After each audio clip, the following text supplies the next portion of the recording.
जय हिंद साथियों, fin IAS के यूट्यूब प्लेटफॉर्म पर आप लोगों को स्वागत है। आज हम देख रहे हैं हिंदी साहित्य के ऑप्शनल का वीडियो लेक्चर संख्या 17। और आज हम पढ़ेंगे आज का जो विषय वस्तु है पेपर 1 का खंड ख के अंतर्गत हिंदी, जो कि लिखा हुआ है सिलेबस में हिंदी साहित्य का इतिहास। हमने खंड क को कंप्लीट कर लिया है, खंड ख हम स्टार्ट किए हुए हैं और इसके अंतर्गत पहला टॉपिक हमने पढ़ चुका है। और दूसरा टॉपिक में जो सिलेबस लिखा हुआ है हिंदी साहित्य के इतिहास के निम्नलिखित 4 कालों की साहित्यिक प्रवृत्तियाँ। हालांकि हमने 5 काल की चर्चा किया था, आने वाले आगे भी हम चर्चा करेंगे और बताएंगे भी। तो हालांकि हमने लिखा भी दिया है, विस्तार से जो है चर्चा हम क ख ग घ अंघ तक में जाएंगे। तो इस प्रकार से हमने क पॉइंट को उठाया था और आदि काल हम पढ़ना चालू किए थे। आदि काल के अंतर्गत सिद्ध साहित्य, नाथ साहित्य और रासो साहित्य हमें पढ़ना था, तो इसको हमने पढ़ लिया था। ठीक है। जो प्रमुख कवि है खंड क के अंतर्गत ही ये रह गया था, तो आज हम खंड क में ही प्रमुख कवि चंद्रबरदाई, खुसरो, हेमचंद और विद्यापति के बारे में पढ़ने वाले हैं। इससे पहले आज का जो मोटिवेशनल विचार है वो है, श्रेष्ठता कभी संयोग से नहीं होती, संयोग नहीं होती, ये हमेशा इरादे, ईमानदार प्रयास और कुशल प्रदर्शन का ही परिणाम होता है। तो ये जो है आज का मोटिवेशनल विचार है, इसको आप लिख सकते हैं निबंध पेपर में, जहाँ पे ज़रूरत महसूस करते हैं, जहाँ पे अच्छा लगता है कि ये पॉइंट सेट हो जाएगा तो आप वहाँ पे सेट कर सकते हैं, जिससे आपका प्रश्नोत्तरी जो है वो बेहतरीन हो जाता है। यानी कि प्रश्न का जो है उत्तर है वो, यानी आंसर राइटिंग प्रभावी आप लिख सकते हैं। तो इस प्रकार से हम स्टार्ट करेंगे प्रमुख कवि के बारे में। आज जो हमारा टॉपिक है प्रमुख कवि, आदिकाल के जो है प्रमुख कवि के बारे में हमें पढ़ना है। ठीक है, तो इसको हम हटाएंगे और हेडिंग देंगे कि आदिकाल के प्रमुख कवि। ठीक है, तो इसको अब हम हटा देते हैं पूरी तरीके से और हेडिंग देंगे क्या, तो आदिकाल के प्रमुख कवि। ठीक है, ये दूसरा पॉइंट में ही बढ़ते जा रहे हैं, जहाँ से अगर आप लिखे होंगे पिछले लेक्चर का तो उसको आगे आप बढ़ सकते हैं। क पॉइंट के अंतर्गत ही अब अभी हमारा क पॉइंट ही चल रहा है, कनेक्ट हो गया है। और हालांकि आप जब लिख रहे होंगे तो वहाँ पे आपका कनेक्ट हो ही गया होगा। ठीक है, वैसे भी हम समझा दिए हैं, अब किसी भी प्रकार का दिक्कत नहीं होने वाला है। तो आप यहाँ पे देंगे हेडिंग देंगे आदिकाल के प्रमुख कवि, आदि काल के प्रमुख कवि, आदिकाल के प्रमुख कवि। ठीक है, और इसमें पहला कवि का जो नाम देंगे वो चंद्रबरदाई है, तो आप चंद्रबरदाई नाम दे करके हेडिंग लगा सकते हैं। ठीक है, तो चंद्रबरदाई पहला हेडिंग देंगे चंद्रबरदाई। ठीक है, चंद्रबरदाई।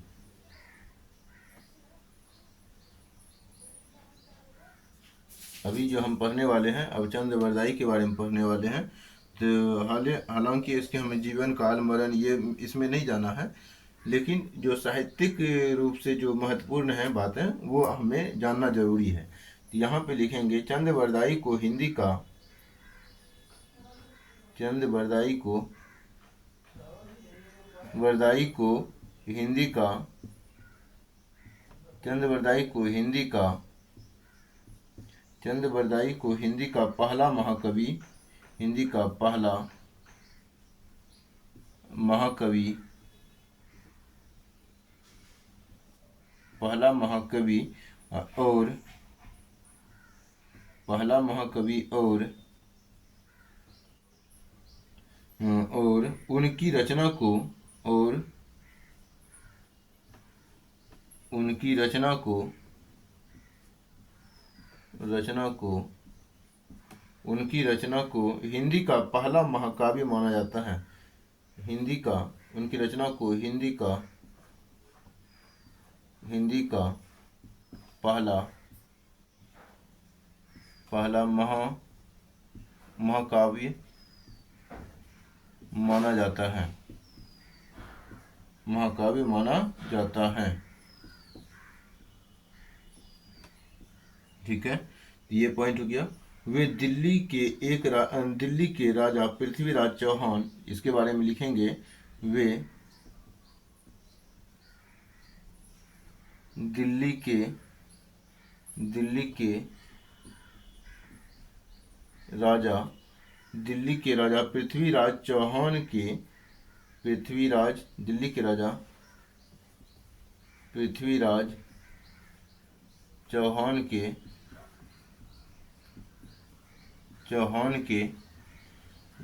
चौहान के अभिन्न मित्र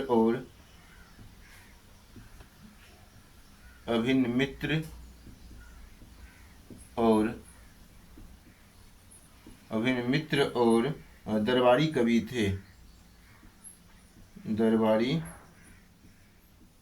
थे। ये हो गया बैकग्राउंड किसका, तो चंद्रवरदाई का। तो चंद्रवरदाई के बारे में हमने क्या जाना कि चंद्रवरदाई जी जो है चंद्रवरदाई जी जो है पृथ्वीराज चौहान के अभिन्न मित्र थे और उनके दरबारी कवि थे। ठीक है, एक चीज मालूम चला। दूसरा चीज क्या मालूम चला, चंद्रवरदाई को हिंदी का पहला महाकवि भी माना जाता है। हिंदी का पहला महाकवि कौन माना जाता है, चंद्रवरदाई को। उसके बाद इनकी रचना इसकी रचना को हिंदी का पहला महाकाव्य भी माना जाता है। तो इस कारण से चंद्रवरदाई को स्टार्टिंग से हमें पढ़ने के लिए सिलेबस में दिया हुआ है। आदिकाल के जो प्रमुख कवि हैं वो कौन है, तो चंद्रवरदाई है।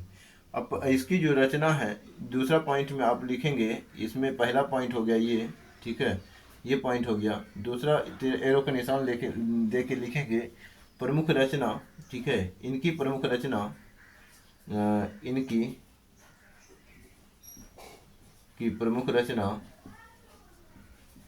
प्रमुख रचना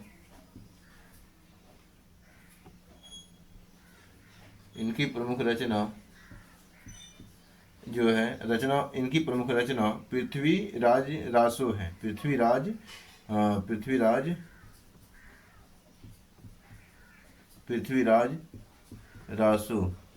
रासो है। यानी पृथ्वीराज रासो की रचयिता कौन है, तो चंद्रवरदाई है।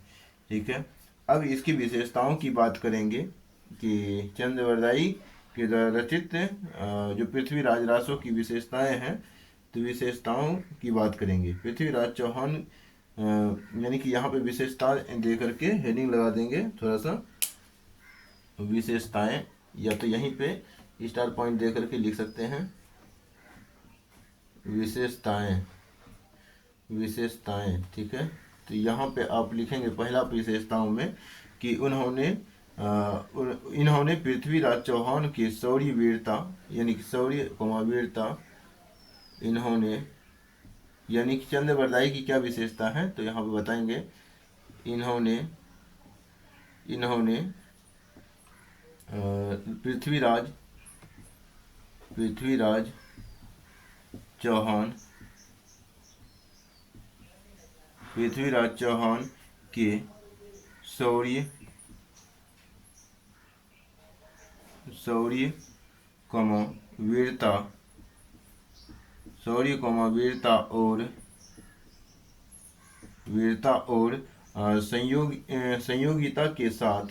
वीरता और संयोगिता के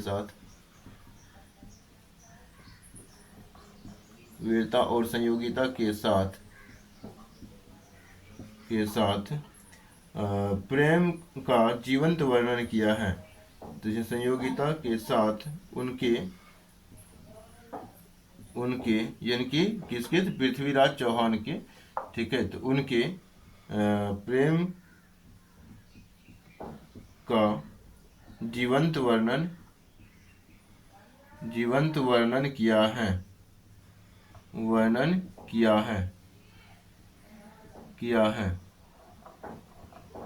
ये हो गया पहला पॉइंट।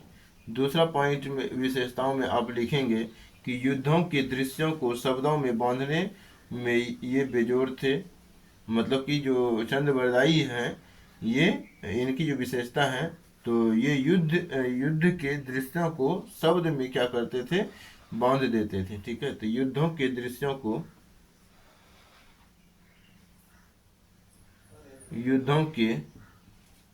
के दृश्यों को युद्धों के दृश्यों को और शब्दों में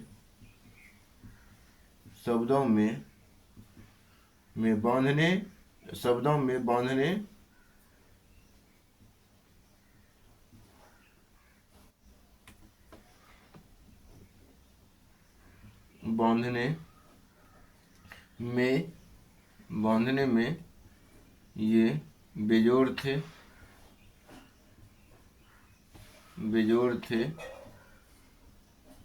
ठीक है, अपने अनुसार भी आप शब्द को ढाल सकते हैं। ठीक है, तो यथासंभव अपने शब्दों में भी आप वाक्य को परिवर्तित कर सकते हैं। ठीक है, तो इसके बाद अगला पॉइंट में लिखना है। अगला पॉइंट जो है विशेषताओं में, इन्होंने छप्पय छंद का बहुत सुंदर प्रयोग किया है। इन्होंने यानी कि इस चंद्रबरदाई ने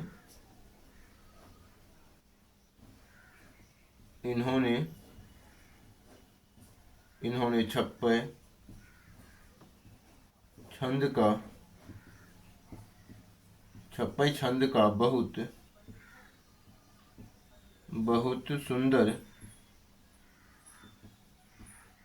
सुंदर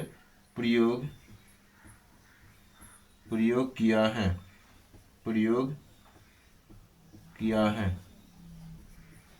ठीक है, यह प्रयोग किया है जिससे यानी जिसके कारण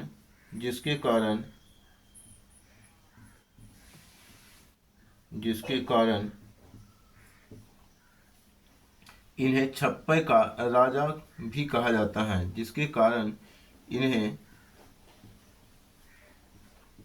छप्पय का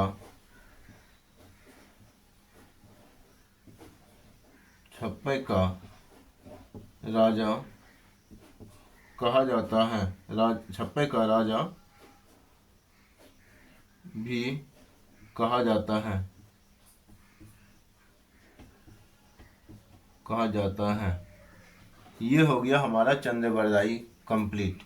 जो चंद्रबरदाई के बारे में जो महत्वपूर्ण बातें थी वो हमने यहाँ पे बता दिया। इतना ही लिखना होता है, इसके अलावे नहीं लिखना होता है और जरूर की बातें। ठीक है, अगर हमसे पूछा जाता है तो हमें शब्द को सीमित करके ही लिखना होता है। अगर हम शब्द को भंडारित कर दें, बहुत सारा शब्द लिख दें, तो वहाँ पे आप खुद कंफ्यूज हो जाते हैं कि हमें लिखना क्या है। ठीक है, तो उतना ही लिखना है जितना काम की चीज़ें हैं। तो इसको आप एज इट इज भी रट सकते हैं। ठीक है, या अगर आप पढ़ करके याद रख सकते हैं तो अपने शब्दों में ढाल सकते हैं आंसर राइटिंग के दौरान।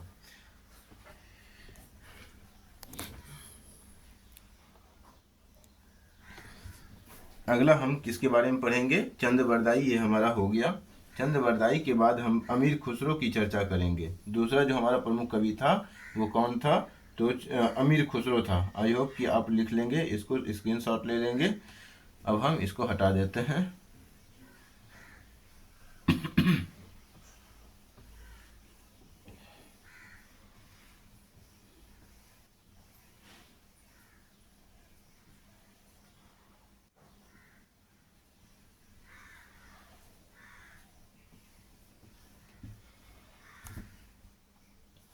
अब हम दूसरा कवि ले रहे हैं। दूसरा कवि का जो नाम है वो है अमीर खुसरो। यहाँ पे लिखेंगे अमीर खुसरो।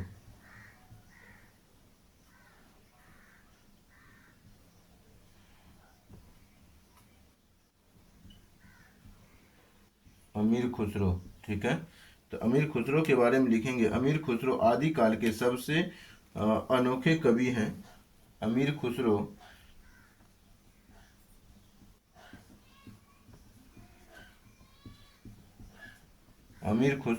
आदिकाल के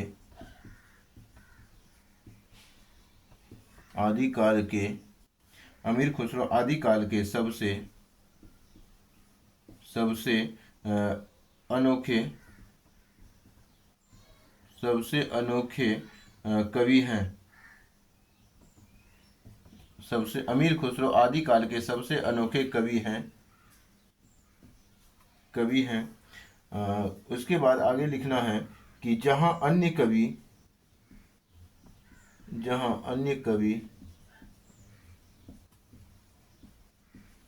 जहाँ अन्य कवि युद्धों या धर्म में जहाँ अन्य कवि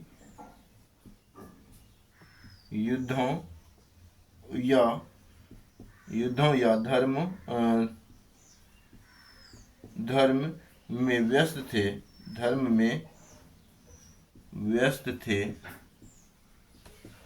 थे।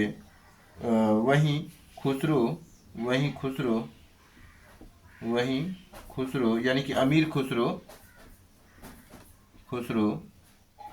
वहीं खुसरो जनता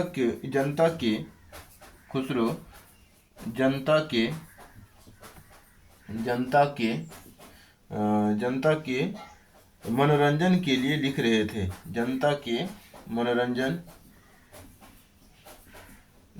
मनोरंजन के लिए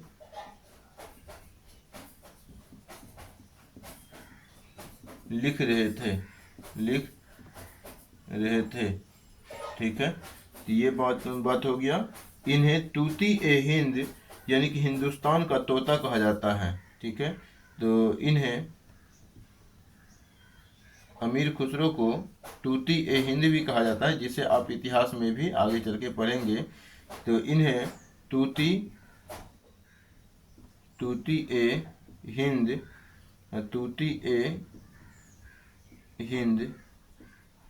तूती ए हिंद को आप इन्वर्टेड कॉमा में भी कर सकते हैं। तूती ए हिंद यानी कि हिंदुस्तान का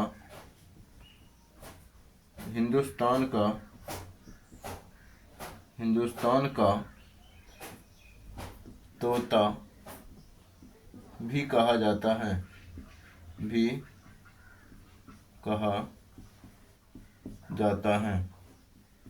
इन्हें तूती ए हिंद अर्थात हिंदुस्तान का तोता भी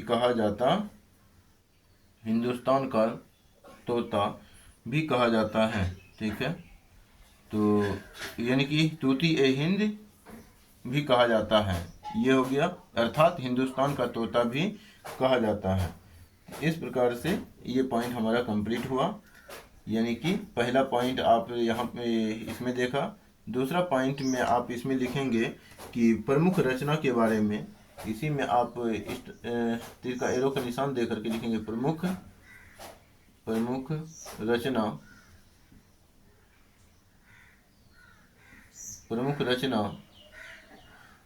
रचना की अगर हम बात करें तो इसमें आप लिखेंगे कि प्रमुख रचना जो है खालिक बारी यानी कि कोश ग्रंथ है। खालिक बारी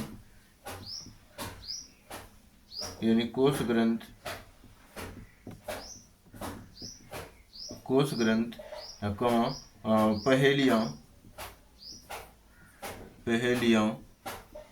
पहेलियां में लिखेंगे पहेलियां मुकरियां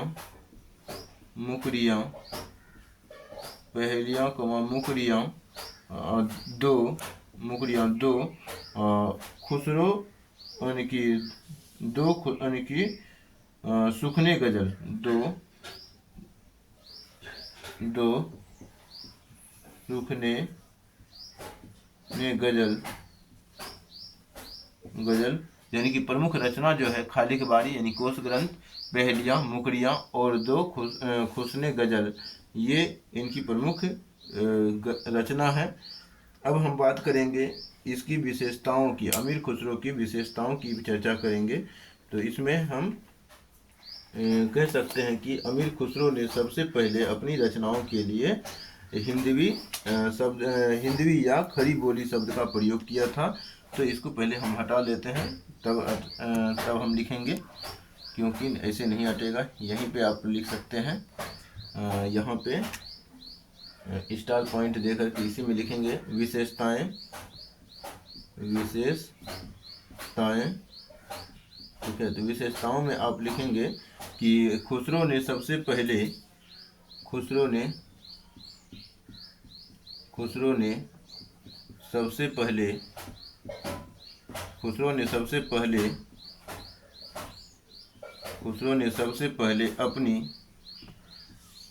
अपनी रचनाओं में या रचनाओं के लिए हिंदवी शब्द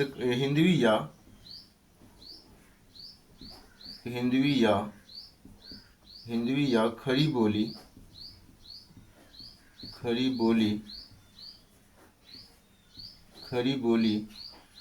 शब्द का प्रयोग किया, यानी कि खड़ी बोली शब्द का प्रयोग किया। वे आज की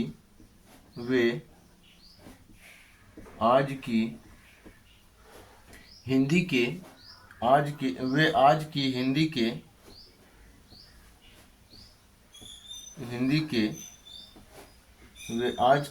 के आदि कवि माने जाते हैं। हिंदी के आदि कवि माने जाते हैं। ठीक है, आज के वे हिंदी कवि माने, वे आज की हिंदी के आदि कवि माने जाते हैं। तो ये आदि कवि मतलब आज आधुनिक काल की अगर बात करें तो आदि कवि माने जाते हैं। ठीक है, आज की अगर हम बात करें, आधुनिक ज़माने की बात करें, तो इसलिए जो है खड़ी बोली या फिर हिंदवी का प्रयोग किया था, इस कारण से। उसके बाद इसमें दूसरी विशेषताओं में ही आप लिखेंगे इसमें कि उनकी पहेलियाँ और मुकरियों में कौतूहल, मनोरंजन और बुद्धि चातुर्य का अद्भुत संगम है। उनकी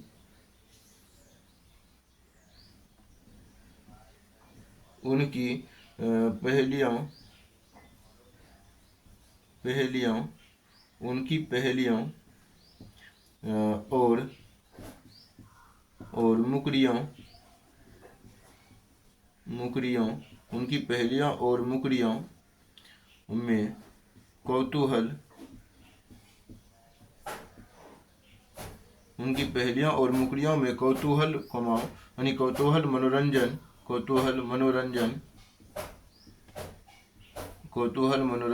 और बुद्धि चातुर्य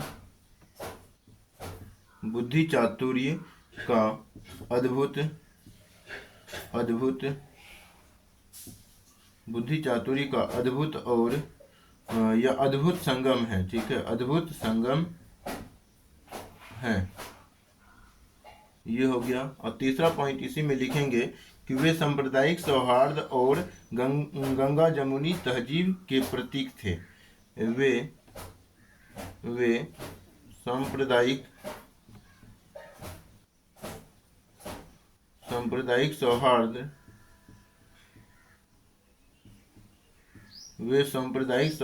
और गंगा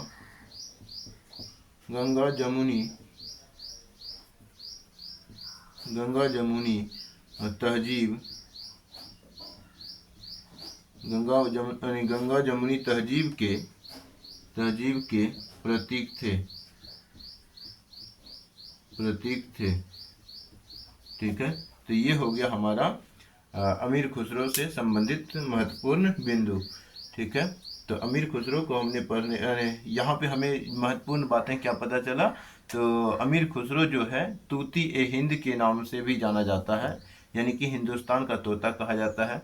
अमीर खुसरो आदि काल के जो है सबसे प्रसिद्ध, सबसे अनोखे कवि माने जाते हैं, जहाँ यानी कि अन्य कवियों जो अन्य कवि थे इसके दौर के, वो युद्ध में, धर्म में व्यस्त रहते थे। तो ये जो है ये कवि जो है मनोरंजन के लिए लिख रहे थे। ठीक है, यानी मनोरंजन से संबंधित जो है साहित्य लिख रहे थे। फिर इसकी अगर बात करें तो इसकी रचनाओं की, तो ये अपनी रचनाओं में खड़ी बोली का प्रयोग किया था और हिंदवी का प्रयोग किया था, हिंदवी और खड़ी बोली का प्रयोग किया था।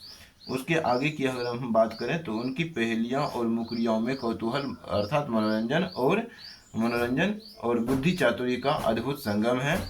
वे सांप्रदायिक सौहार्द और गंगा जमुनी तहजीब के प्रतीक थे। इस प्रकार हम इस बिंदु की भी चर्चा हमने कर लिया है। अगला हम चर्चा करेंगे हेमचंद। ये जो हो गया हमारा कौन सा कवि हो गया, तो कवि जो हुआ हमारा अमीर खुसरो हो गया। ठीक है, अमीर खुसरो के बाद हम किसकी बात करेंगे, अमीर खुसरो के बाद हम बात करेंगे चंद्रवरदाई अमीर खुसरो। उसके बाद हम बात कर लेते हैं हेमचंद की, ठीक है, हेमचंद की बात कर लेते हैं। और इसके बाद जो हम बात करेंगे विद्यापति की। तो पहले हम हेमचंद की बात कर लेते हैं, जैसे क्रम में दिया हुआ है उसी क्रम में हमें आगे बढ़ना है, ठीक है। तो इसको अब हम हटा देते हैं।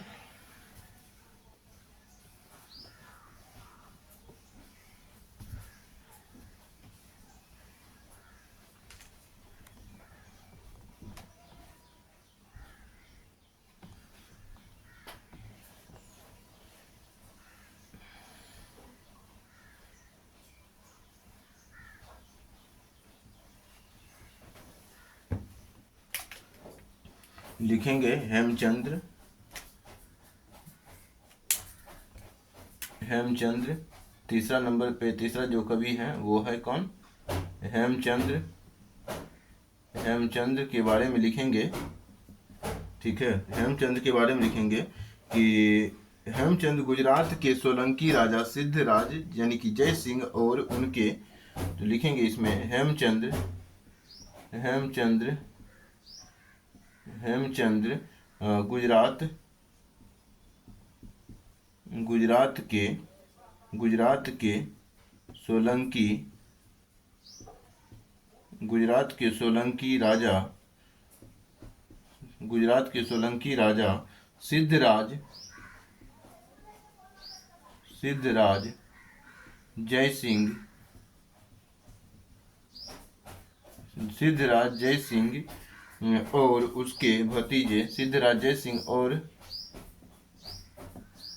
उसके भतीजे, उसके भतीजे, उसके भतीजे कुमारपाल के, कुमारपाल के दरबार, दरबार में एक महान कवि, एक महान जैन आचार्य, एक महान जैन आचार्य, जैन आचार्य, जैन आचार्य और कवि थे। और जैन आचार्य और यानी कि जैन आचार्य कवि, कवि और विद्वान थे, ठीक है, और विद्वान थे, ठीक है। ये पॉइंट लिखेंगे। इन्हें कलिकाल सर्वज्ञ, कलिकाल यानी कि जो है कलिकाल सर्वज्ञ कहा जाता है। इन्हें कलिकाल, कलिकाल सर्वज्ञ, कलिकाल सर्वज्ञ कहा जाता है, कलिकाल सर्वज्ञ कहा जाता है, ठीक है। ये हो गया पहला बिंदु। और इसमें लिखेंगे जो प्रमुख रचना इसकी जो है, तो इसकी प्रमुख रचना की बात करेंगे। प्रमुख रचना, प्रमुख रचना की अगर हम बात करें इनके, तो इसमें लिखेंगे कि सिद्ध हेमचंद्र, सिद्ध हेमचंद्र, सिद्ध हेमचंद्र, इसी में ब्रैकेट में लिखेंगे कि यानी कि इसमें आगे लिखेंगे ब्रैकेट में सिद्ध हेमचंद्र शब्दानुसार, शब्दानुसार, शब्दानुसार, सिद्ध हेमचंद शब्दानुसार एक विशाल व्याकरण ग्रंथ, ठीक है। तो ये शब्दानुसार जो है, तो शब्दानुसार ये हो जाएगा, ऐसे लिखा हुआ है, मतलब बुक का नाम है, ग्रंथ का नाम ही है ये, ठीक है। शब्दानुसार ये ग्रंथ का नाम है। तो इसको लिखेंगे ब्रैकेट में लिखेंगे एक विशाल, एक विशाल व्याकरण, व्याकरण, व्याकरण ग्रंथ, ठीक है, एक विशाल व्याकरण ग्रंथ, ठीक है। आई होप कि आपको दिख रहा हो। तो हम बोल दे रहे हैं एक विशाल व्याकरण ग्रंथ है ये। तो यहाँ पे ये बिंदु है, ठीक है। और विशेषताओं की बात करें तो विशेषताओं की अगर हम बात करेंगे, विशेषताएं, ठीक है। तो इसकी विशेषताएं, पहली विशेषता में लिखेंगे कि इन्हें प्राकृत और अपभ्रंश भाषा का बहुत बड़ा व्याकरण तैयार किया, यानी इन्होंने ऐसे भाषा को सेट करेंगे, इन्होंने प्राकृत और अपभ्रंश, इन्होंने प्राकृत और अपभ्रंश भाषा का बहुत बड़ा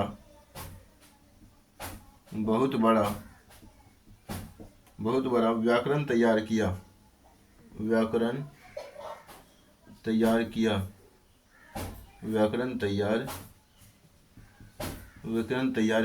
ठीक है।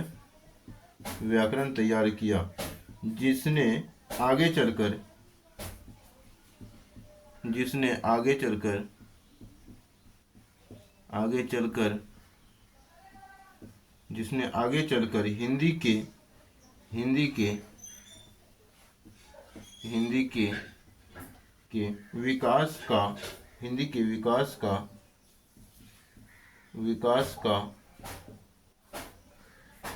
हिंदी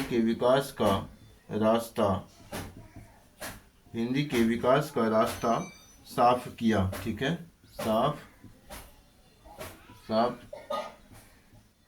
किया, ठीक है। तो आप ऐसे भी लिख सकते हैं, जिसके वजह से हिंदी जो है आगे चल करके विकसित हुआ, ठीक है। या या फिर ऐसे भी शब्द को आप कोट कर सकते हैं, जिस वजह से हिंदी की विकास यात्रा में सफलता में योगदान मिली, ठीक है। तो ऐसे भी यानी कि अपने शब्दों के अनुसार आप ढाल सकते हैं, ठीक है। तो दूसरा पॉइंट आप इसमें लिखेंगे कि विशेषताओं में पहली विशेषता है कि इन्होंने प्राकृत और अपभ्रंश भाषा का एक बहुत बड़ा व्याकरण तैयार किया, जिसने आगे चल करके हिंदी के विकास का रास्ता साफ किया। दूसरा पॉइंट आप लिखेंगे, इनके व्याकरण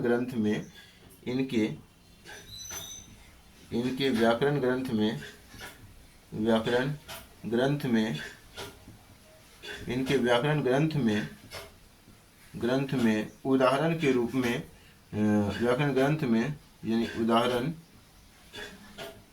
उदाहरण के रूप में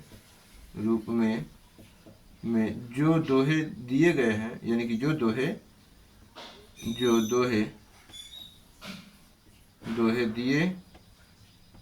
दिए गए हैं,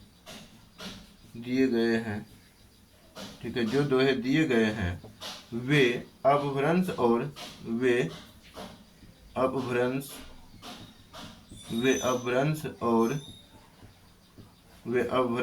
प्रारंभिक हिंदी के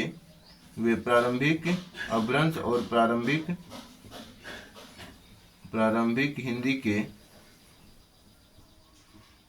हिंदी के बेहतरीन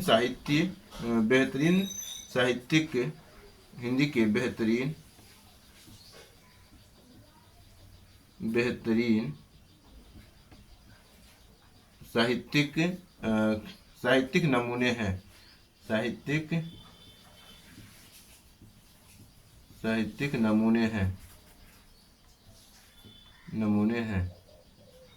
तो ये हो गया हमारा दूसरा पॉइंट। इसमें अगर तीसरा पॉइंट अगर लिखना हो तो इसको थोड़ा हम हटा करके लिख देते हैं। आई होप कि आप वीडियो पॉज करके लिख लेंगे या फिर लिख लिए होंगे। तीसरा पॉइंट में हम लिख सकते हैं इसी के अंतर्गत कि इनके काव्यों में जैन धर्म के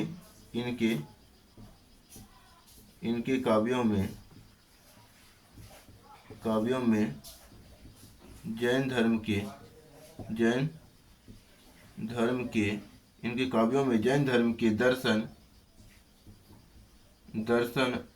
नीति और सदाचार की शिक्षा मिलती है,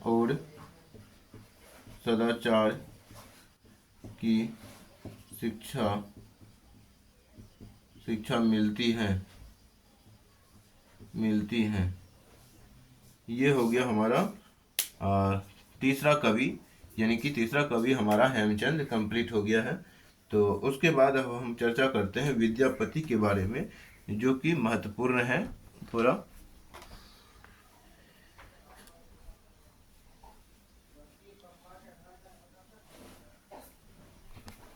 अब हम विद्यापति के बारे में पढ़ने वाले हैं, ठीक है।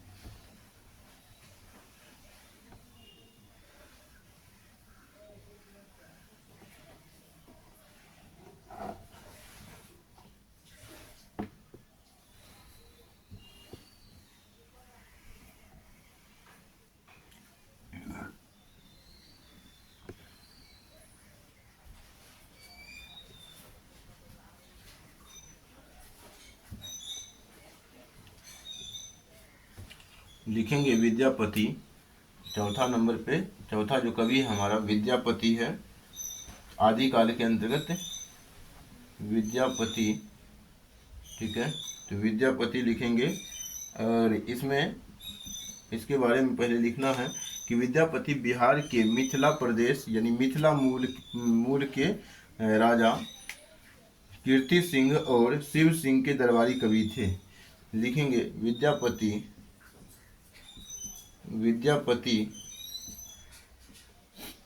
बिहार के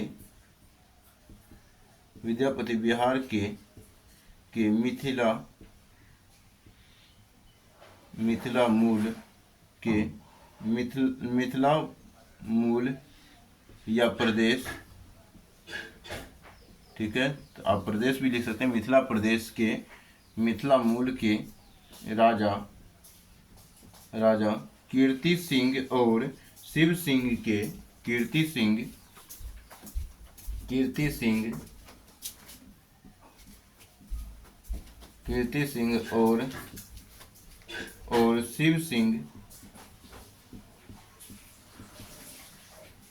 सिंह और शिव सिंह के दरबारी कवि थे।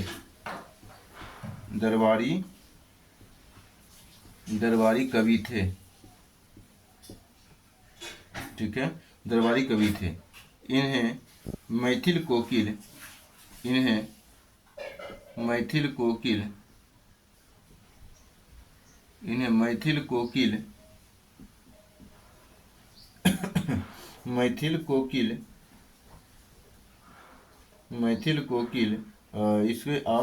इसे भी आप इन्वर्टेड कॉमा में कर सकते हैं। मैथिल कोकिल यानी मिथिला का कोयल या मिथिला की कोयल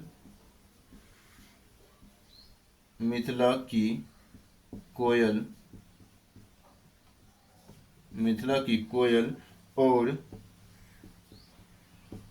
अभिनव जयदेव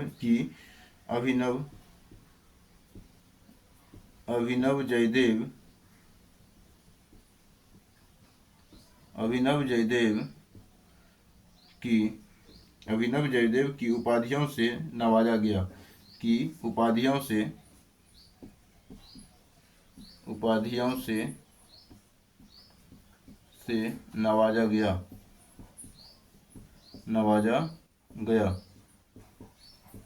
ठीक है, नवाजा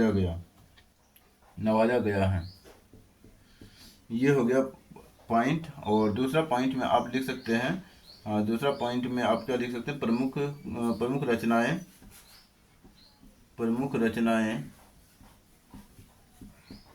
रचनाओं की अगर हम बात करें तो पदावली मैथिली में,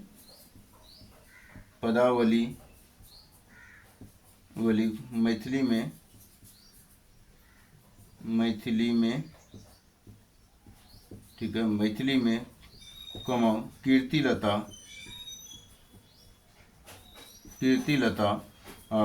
और कीर्ति पताका, ठीक है, कीर्ति पताका ये जो है ये किस में लिखा गया, तो अवहट्ट भाषा में,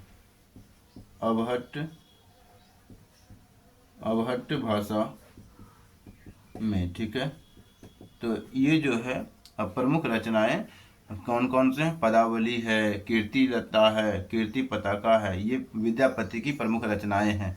ठीक है। अगर हम इसकी बात करें, अगर ये मैथिली साहित्य जो है, यानी कि मैथिली जो है पहले एक भाषा, पहले जो है एक लिपि के अंतर्गत आता था, यानी कि मैथिली जो है एक बोली के अंतर्गत आता था। अब इसे जो है अब इसे एक भाषा का रूप दे दिया गया।